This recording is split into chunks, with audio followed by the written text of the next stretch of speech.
Welcome back to another technical deep dive here in the Debug Zone.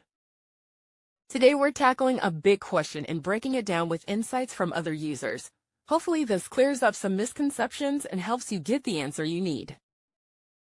So buckle up, stay a little curious, and let's jump right in.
And that's a wrap.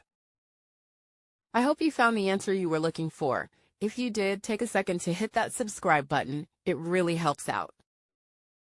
And let me know in the comments which solution worked best for you. See you next time in the Debug Zone.